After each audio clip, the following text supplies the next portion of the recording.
Assalomu alaykum hammaga. Xo'p, sizlar bilan bugun yangi mavzu boshlaymiz va bugungi mavzuyimiz present continuousni kelasi zamon uchun ishlatilishi. To'g'ri eshitdingiz. Ya'ni present continuous hozirgi davomiy zamonni kelasi zamon uchun ishlatilishi.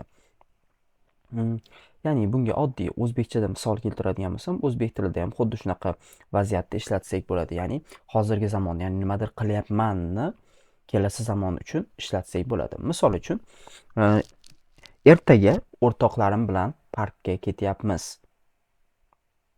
Ya'ni ertaga dedim, hozir ketmayapmiz, lekin ketyapmiz. Ya'ni misol uchun, hozir maktabga ketyapmiz o'rtoqlarim bilan bo'lishi kerak edi, lekin men nima dedim? Ertaga o'rtoqlarim bilan parkka ketyapmiz. Xuddi shunaqa ingliz tilida ham xuddi shunaqa ishlatsak bo'ladi. Ya'ni what are you doing tomorrow degan savolni bersak bo'ladi.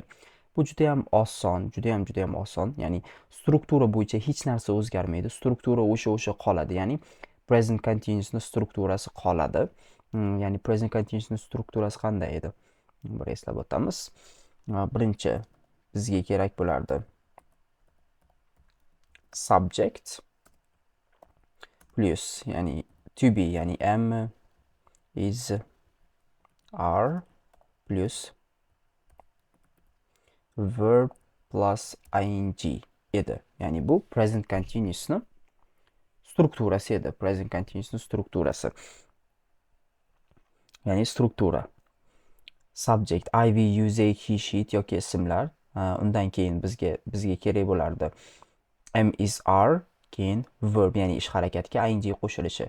Xuddi mana bunga o'xshab I am playing tennis tomorrow. Men ertaga tennis o'ynayapman. Biz buni qanday vaziyatlarda ishlatamiz?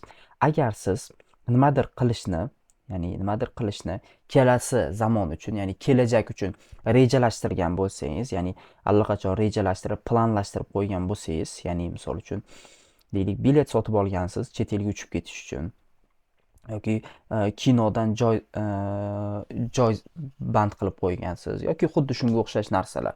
Shunaqa vaziyatlarda biz present continuous'ni, ya'ni xuddi shu struktura bilan kelasi zamondagi so'z bilan, ya'ni kelasi zamonni bildiruvchi so'z bilan birga ishlatsak bo'ladi. Ya'ni ertaga, bir oydan keyin yoki misol uchun dushanba kuni dushanba kuni 2:50 da, xuddi bunga o'xshab shunaqa vaziyatlarda ishlatsak bo'ladi. Misol uchun where are Tina and Helen? Ya'ni Helen bilan Tina qani? They're playing tennis in the park. Ular hozir parkda tennis o'ynashyapti.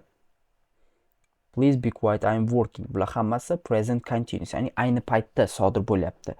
Chunki hech qanaqa kelasi zamonni bildiradigan so'z yo'q. Ma'no jihatidan ham bu hozirgi zamonga to'g'ri keladi, chunki savol hozir so'rayapti. Endi kelasi zamonda Andrew is playing tennis. Andrew tennis o'ynayapti. Hozirgi zamonda deb o'ylaymiz. Lekin buni ko'rganda keyin ertaga deymiz. Ya'ni Andrew ertaga tennis o'ynashni rejalashtirgan, ya'ni o'rtog'i bilan kelishib qo'ygan, ya'ni ular uyushtirishgan shu narsani. Yoki I'm not working next week. Keyingi hafta men ishlamayapman. Next week keyingi hafta, bu kelasi zamonni bildiradi. Keyingi hafta ishlamayapman. Ya'ni buni allaqachon rejalashtirib bo'lgan.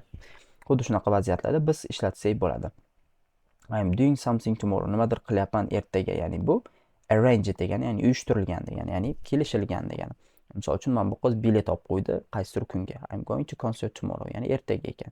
Men ertaga konsertga ketyapman. Xuddi shunaqa vaziyatda biz present continuous ishlatsak bo'ladi. Faqat farqi shu, kelasi zamonni bildiradigan so'z bilan birga ishlatiladi. Faqat shu xolos.